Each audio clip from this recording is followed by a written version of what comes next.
Boa noite, meus irmãos, meus amigos. É com muita alegria que nos reencontramos essa semana aqui no Caritas, agradecendo a presença de todos. E hoje o tema que eu trouxe é evangelizar-se. Evangelizar-se é um tema bem abrangente, é um tema que aborda desde o bebê até o adulto mais idoso, porque nós sabemos que não temos muito tempo a perder e viemos nessa encarnação para aprender alguma coisa, para poder nos melhorarmos, para podermos fazer conosco o melhor que a gente poderia fazer. E o evangelizar-se é isso, é a gente interiorizar o aprendizado que Jesus nos deixou. Então, muitas pessoas relutam muito no estudo, relutam muito fazer o evangelho no lar. Gente, as pessoas que ficam relutando ainda estão adiando aquilo que um dia eles vão ter que fazer. Porque nós somos espíritos, viajores do universo, e estamos há tantas e tantas encarnações estagiando em busca do quê? Do nosso aprimoramento, do nosso aperfeiçoamento. Mas muitos de nós ainda temos dificuldade de entender as mensagens e vivenciar essas mensagens. Então nós relutamos muito para fazer tudo isso. Então a evangelização nada mais é do que um autoconhecimento nosso. E a espiritualidade, a doutrina espírita, ela já estava bem sedimentada, os fenômenos espirituais todos já foram devidamente explicados, comprovados. Então, a espiritualidade começou a pedir que nós nos dedicássemos ao nosso semelhante dentro das casas espíritas, evangelizando. E em 1977, lá na Confederação Espírita do Rio Grande do Sul, eles tiveram essa ideia, passaram do Rio de Janeiro, e aí eles bolaram, e onde começou todas as casas espíritas a trabalhar com a evangelização infantil, juvenil e adulta. Porque antes, não sei se muitos de vocês já frequentavam casas espíritas, a gente ia ouvir uma palestra e o passe. A maioria das casas não tinha um estudo da doutrina. As que tinham era só para os trabalhadores, era uma coisa assim bem fechada. Então, a espiritualidade falou, não, a casa espírita é uma escola de almas, então está na hora de todas as almas aprenderem, desde a criança na tenridade até o adulto. E assim elas começaram a trabalhar. Só que foram montados cursos, temos bastante literatura, temos bastante educadores, evangelizadores, mas a espiritualidade não ficou olhando. A espiritualidade tratou também de nos mandar um material. Então, através do Divaldo, a Joana de Ângeles mandou várias obras, vários livros tratando disso, livros até muito científicos, difíceis de entender para quem não tem um entendimento em psicologia, é meio dificilzinho, mas não é impossível, né? E também através da irmã Cidofo, que é a psicografia do Vanderlei Oliveira, Nós aqui na casa temos os livros na biblioteca, temos esses livros também como estudo nosso. Então, o evangelizar-se, esses autores mudaram o nome para Reforma Íntima. Mas é a mesma coisa, é o evangelizar-se. Então vamos começar lá das crianças. Então muitas pessoas vêm aqui, sabe que nós temos a evangelização aqui de noite, que quando as crianças descem é uma bagunça, é um alarido próprio de criança. Porque criança é alegre, criança é feliz, criança gosta de gritar.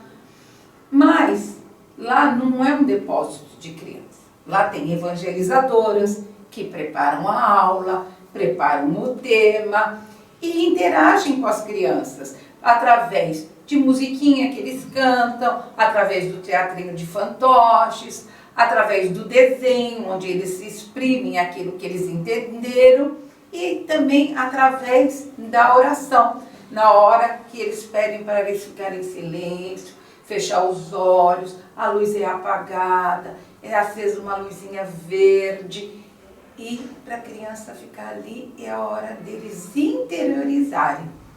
Porque, gente, a criança hoje está num corpo pequeno, mas é um espírito milenar. E eles têm que começarem a ser preparados para quando eles chegarem na idade adulta, eles poderem continuar a vida deles com mais sabedoria, com mais tranquilidade, não cair nas armadilhas da vida, nas tentações, eles serem mais felizes. Porque nós viemos nesse planeta Terra em busca do quê? Do nosso aprimoramento. E viemos também para nós sermos felizes. Ninguém veio aqui para ser infeliz. Todos viemos para ser felizes, mas só somos felizes quando temos dentro de nós a nossa consciência tranquila. E temos também os jovens, né? Então, hoje, a juventude é uma juventude preguiçosa, é uma juventude que não tem foco. Como vão ser esses adultos amanhã? Então, através da evangelização, eles vão ter a disciplina, eles vão aprender a disciplina, vão aprender que eles têm obrigações a cumprir. Então, dos jovens, além de tudo isso, né, tem uns lugares que os jovens tocam música, eles vão a teatro, e muitas casas também utilizam os jovens para fazer os trabalhos sociais da casa. Nós aqui não temos no momento, porque não temos jovens na evangelização, temos pré-adolescentes, mas já tivemos, e eles já deram lanche na rua, eles já foram em asilos, né? Essa última geração aí dos jovens que trabalhou aqui na casa. Mas, uma hora vão chegar novos jovens, porque essa turminha aí está crescendo e eles vão ser jovens, né? E temos o adulto, que é o que frequenta a casa, que é o que vem aqui, que escuta a palestra, que escuta o evangelho, que é convidado para estudar, que é orientado para fazer o seu evangelho no lar. As pessoas têm muita dificuldade. Ai, mas não tem hora, um chega uma hora, outra... Gente, tem uma hora que todo mundo está em casa, nem que seja 5 minutos antes de dormir. Tem todo mundo em casa. E o que é o evangelho no lar, gente? Nada mais do que a gente convidar a espiritualidade de Jesus a frequentar o nosso lar, a levar para nós a harmonia, a paz, a tranquilidade, para que a gente possa conviver sem atritos, a gente possa conviver tranquilamente, respeitando cada um tem o seu modo de vida, cada um tem a sua opinião, tem a sua vivência, mas nós não podemos impor nada a ninguém. Nós temos simplesmente que, através da convivência, fazer dessa convivência harmônica um lugar agradável que nós chamamos de lar. Então, é nossa função. E a gente fazendo o evangelho no lar, a gente consegue sim essa harmonia. E também tem fazer o nosso evangelho, nós mesmos, né? Então, ler o evangelho, gente, é muito fácil. É abrir uma página, a gente lê. Agora, aquele evangelho interiorizar aqui dentro é difícil. Então, quando a gente faz o nosso evangelho sozinho, lá no nosso cantinho, o horário que a gente pode, analisar cada mensagem daquela. Eu, por exemplo, a gente abre o evangelho sempre ao acaso. Aí aparece lá, o duelo. Aí a gente lê e fala, o evangelho já está ultrapassado, porque o duelo, esse duelo que o evangelho fala, não existe mais, ficou no passado. Gente, aquele tipo, mas qual é o duelo que existe hoje? É o que nós chamamos violência. Esse é o grande duelo. É pior do que aquele. Que aquele é entre duas pessoas. A violência é entre muitas pessoas. E aí a gente fala, ah não, mas eu não sou violento. Tem certeza? Quando você fechar alguém no trânsito e alguém te xingar, e você revidar, lembra do duelo. Lembra, eu não sou violento. Quando a gente abre lá, a paciência, linda essa folha da paciência. Ai, é tão lindo, tudo do Evangelho é lindo. Mas na hora que você está lendo ali, o filho liga, mãe, quero não sei o que, sei lá, vai procurar. Cadê a paciência? A gente não tem. O egoísmo. Eu não sou egoísta. Eu dou tudo que eu não uso. Eu faço tudo corretamente, né? Vamos testar se é egoísta ou não? Empresta teu carro para ficar com ele uma semana? Bom, mas logo o meu carro? Isso não é um egoísmo? Os pais que não emprestam o carro para os filhos, não emprestam o carro para a mulher, porque eu disse que mulher não sabe dirigir. Olha quanta coisa. Olha o egoísmo. Agarrado no quê? Na lata. Lata. Pega ferrugem, apodrece, cai. Gente, não pega ferrugem. Então, gente, olha só, não é egoísmo? É egoísmo.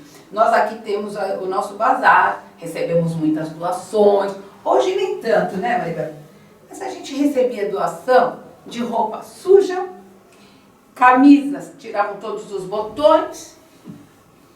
Pobre tem dinheiro para comprar botão? O que você vai fazer com o botão? Tirava um zíper, pode fazer de pano de chão na sua casa. Um dia uma senhora bateu aqui com uma sacola, um peso. Ai, são calçadinhos. Eu e a Gina fomos abrir. Gente, era só a perna de calçadinhos. Era um peso bárbaro, tudo mofado, um absurdo. A gente pode reaproveitar isso?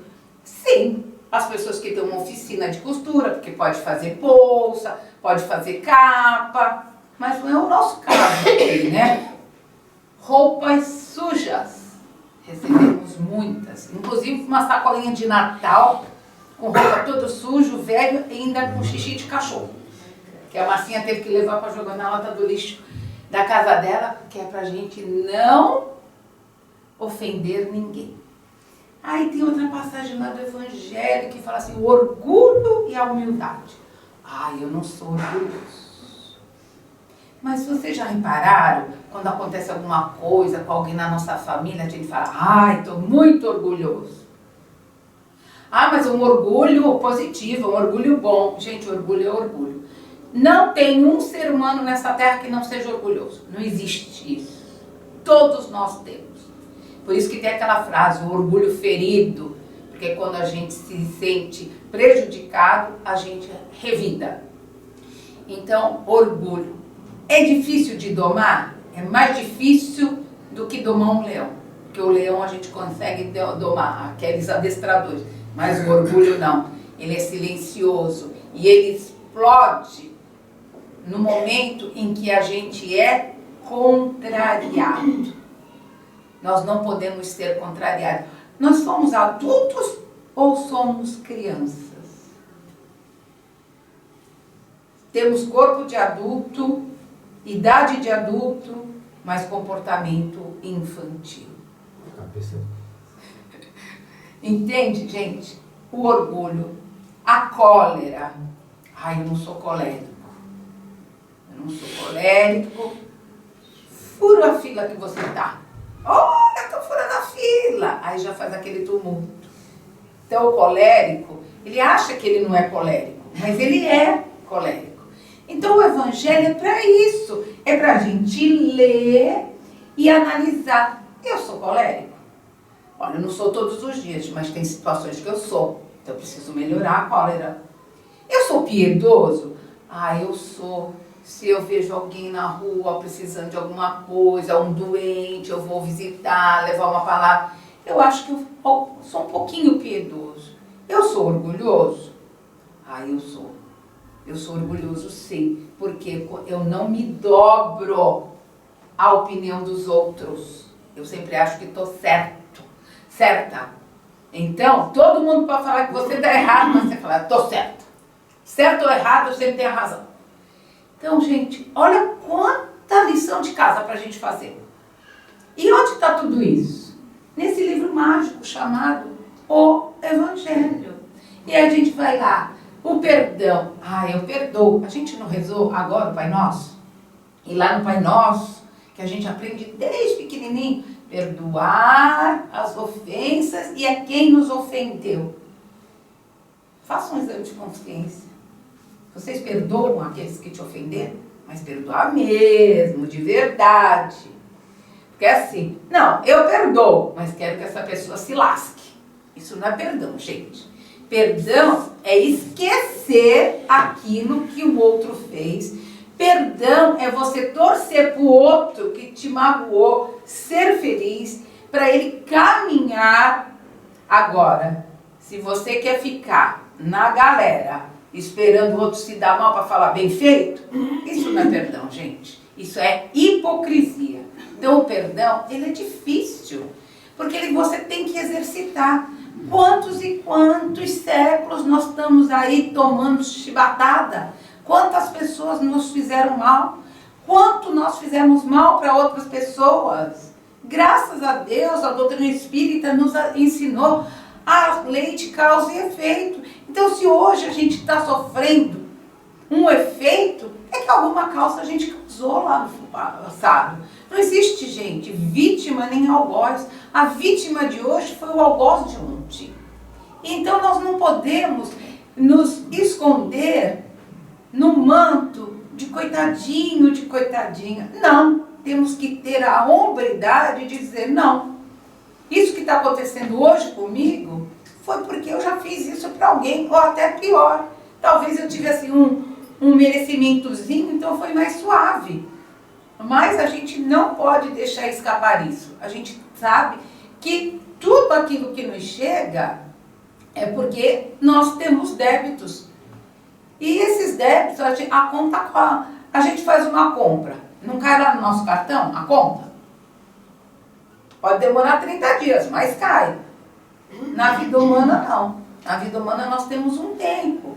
E a divindade é tão boa, Deus é tão bom conosco, que não nos cobra tudo de uma vez. Deixa a gente ir pagando em parcelinhas bem pequenininhas. Tem aqueles que pedem para ser tudo de uma vez. Mas não é assim. Então, essa é a interiorização que a gente tem que fazer do Evangelho. Esse é o evangelizar. Porque quando a gente se evangeliza, a gente se liberta de tanta coisa, desses sentimentos pesados, negativos, que a gente carrega há milênios conosco e que ainda queremos persistir.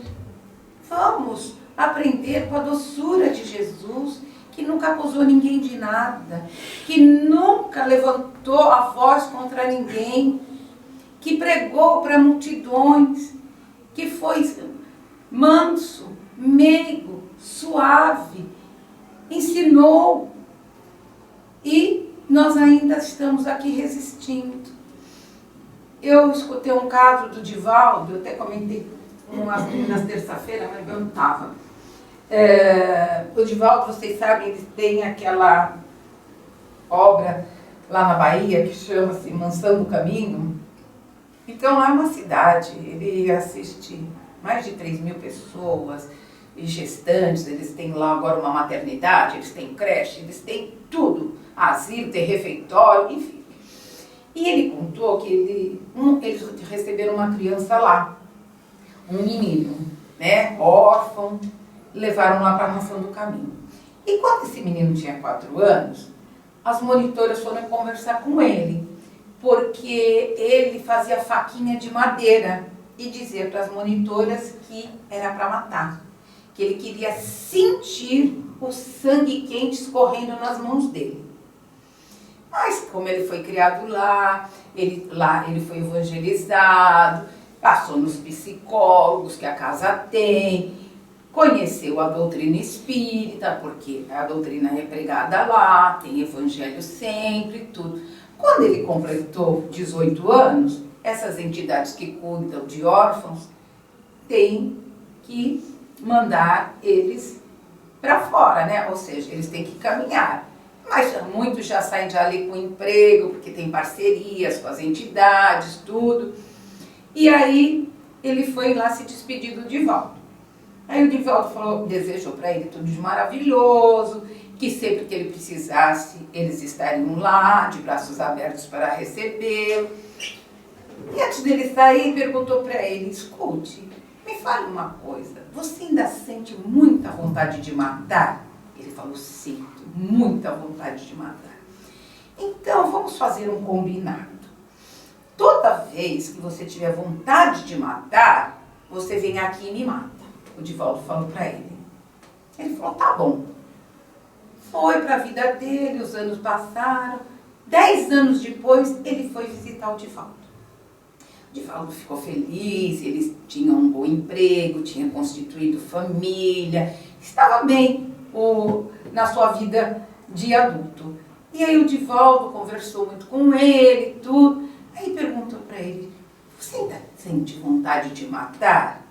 Ele falou, não. Sabe por quê, seu Divaldo? Toda vez que eu tinha vontade de matar, eu lembrava que eu fiz um trato com o senhor, que eu tinha que vir aqui lhe matar. Aí eu desistia. E o tempo foi passando, eu continuei na minha vida, trabalhando. Hoje eu não tenho mais essa vontade de matar ninguém. Aí o Divaldo falou, nossa, eu estou muito feliz. Então agora eu vou contar para você a sua vida passada. Aí o Divaldo contou para ele que ele tinha sido um assassino contumaz, né?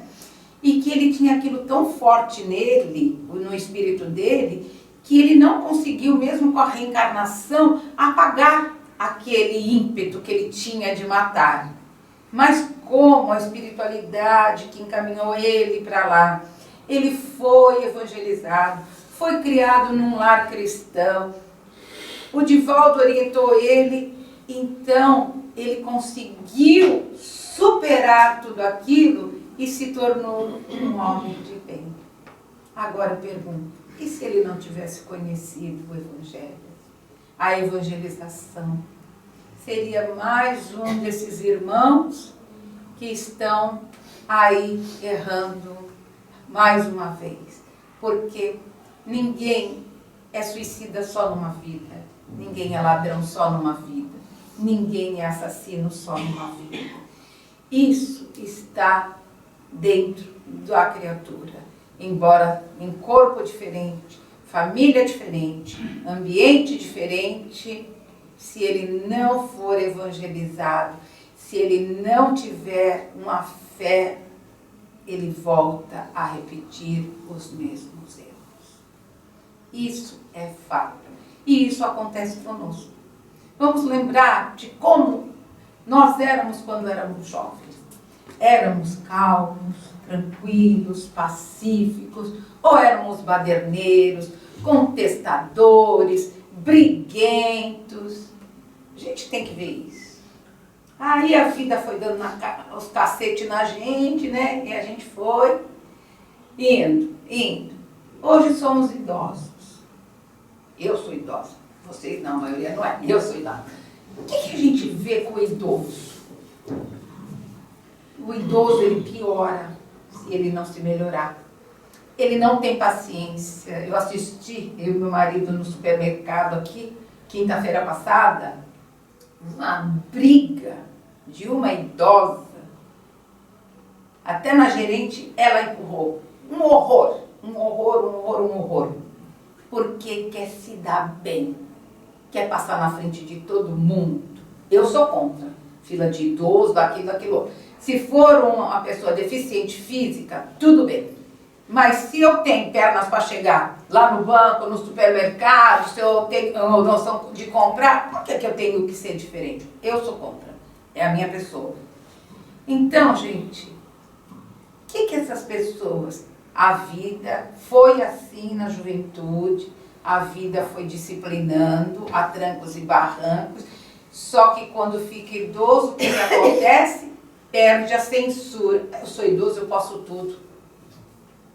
Não, gente. Eu sou idoso porque tive a oportunidade de ser idoso.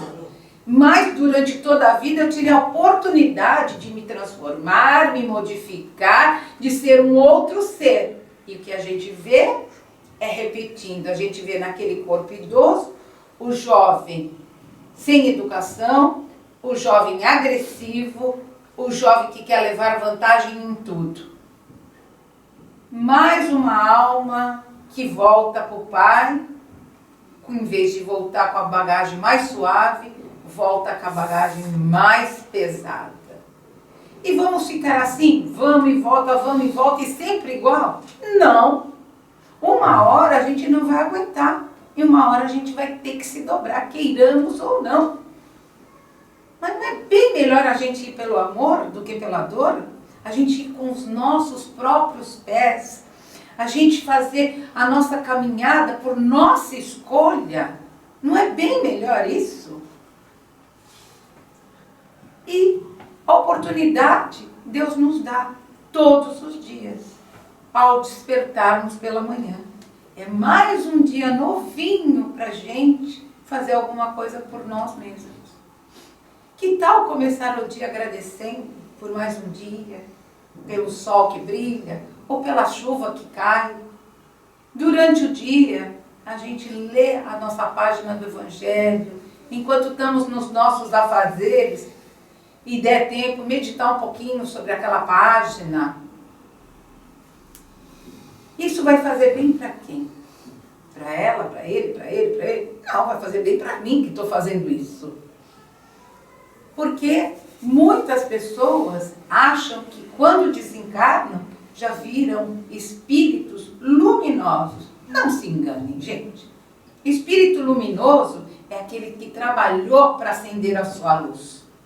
Então, nós como Casa Espírita, recebemos nos nossos trabalhos privados almas desesperadas, que reconhecem os seus equívocos, que pedem perdão pelos seus erros, que sofrem há muitas décadas e que não sabem como recomeçar. Mas a partir do momento que naquele coração teve uma pontinha de arrependimento, a espiritualidade socorre e leva para o pronto-socorro mais próximo que tem, onde ele vai receber uma orientação, ele vai ter um tratamento espiritual. Se o seu perispírito for doente, de doenças que desencarnou, vai para o hospital espiritual, receber o remédio, o tratamento, e para depois que estiver em equilíbrio da sua mente, começar a estudar no plano espiritual. Não sei se vocês sabem. Vocês sabem que no plano espiritual nós temos alfabetização? Aí vocês vão falar, mas como? Gente, eu passo uma encarnação analfabeta. Eu desencarno, como é que eu vou estudar no plano espiritual? Eu tenho que ir para a sala de alfabetização. Eu vou ser alfabetizada, como seria aqui na Terra, para poder frequentar os educandários espirituais. Então, lá tem tudo que tem aqui, lá tem muito melhor, muito maior, muito mais amplo, né? Grandes bibliotecas, grandes auditórios, palestras. Mas nós temos que estar preparados para podermos ser atraídos para esses locais. Porque senão, deposita o nosso corpo lá na cova e nós já voltamos embora com a nossa família, para a nossa casa. E ficamos lá agarrados nas nossas paredes, nas nossas coisas. Aí a família fala, vamos dar toda essa cacarecada. Aí agarra no sofá, agarra no quadro, agarra nas joias. Gente, quantos e quantos? Tem um livro aqui do Luiz Sérgio, eu acho que chama A Última Estação. Eu acho que chama. Uma coisa assim. E ali são vários desencarnes. Eu lembro de uma, que a mãe está sendo velada as duas filhas no velório quebrando o pau por causa das joias, coisa e tal. E a mãe está ali num desespero, que ela não quer que as filhas briguem. Gente, é muito bom esse livro, principalmente quem é agarrado com as coisas materiais. Gente, nós não temos nada nosso. É tudo depositário. É emprestado. Mas é emprestado para a gente fazer bom uso. Não é emprestado para a gente acumular tesouros, ter os cofres cheios. Porque no próprio Evangelho tem aquela passagem, né, do agricultor. Estou com o meu celeiro cheio. Agora vou viver. Naquela mesma noite, ele foi desencarnado. Levou alguma semente com ele? Não. E assim somos nós. Podemos nos enganar, gente. Não sabemos a hora da nossa partida.